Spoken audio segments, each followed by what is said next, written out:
how to use Google Maps offline without internet. So hello guys, in this quick tutorial video, I will tell you how you guys can do that. So it works on Android, Samsung, and other devices. So for that, we'll simply go to Google Maps. So I will simply click on Maps app.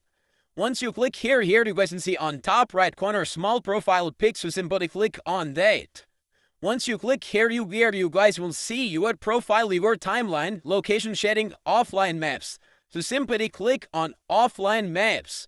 Once you click here, you guys will see select your own map. So here you will select the map that you want to download. So simply click here. Now here in this area, type of city or anything comes, we can download it for offline and use it. So for that, for example, I want to download that area offline.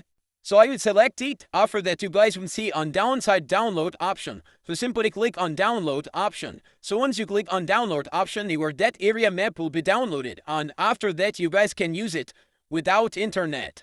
Thanks for watching.